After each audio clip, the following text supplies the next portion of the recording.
Одын нэртэй 8-aalж гэртээ сэлж байна. Тэр тогтмол хурдаар сэлдэг. 7-1 секунд тутамд ямар зай туулахыг графикаар үзүүлсэн байна.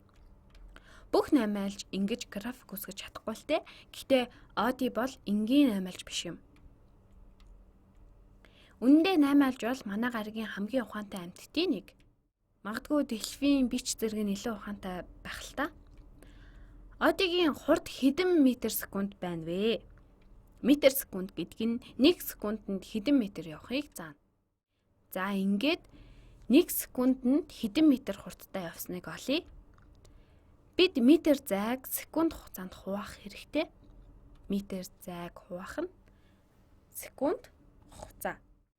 Графика бүтнээр нь харъя.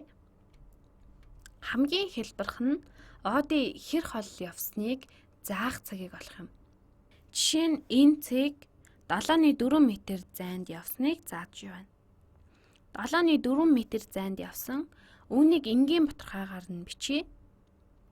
Цагаан дэвсгэр дээр ийм өнгөөр бичих нь нүдэнд жоохон төвөгтэй харагдах юм. Энэ зайг тэрээр 7.5 секундэд туулсан байна. 7.4 метр замыг нэгжийг нь ард нь бичих хэрэгтэй баг. 7.5 секундэд туулсан. Ингээд энэ хуваах үйлчлэлийг гүйцэтгэе. Метрийг хуваах нь секунд гэдэг нь секунд тутамд явах метрийг заана гэсэн үг.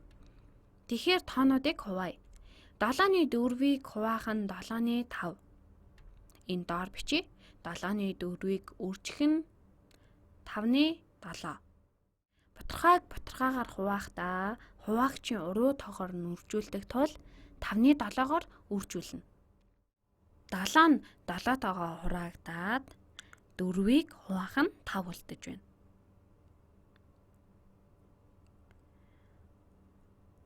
Мөн түүнчлэн энэ батархаан хүртүр хуваарийг 7-оор үржүүлж бодож болно. Тэгвэл энэ хоёр хураагдана, бас энэ хоёр хураагдаад 5.4 үлдэнэ. Аль жаргаар бодсон адилхан 5.4 метр секунд хурдтай гэсэн хариу гарч байна.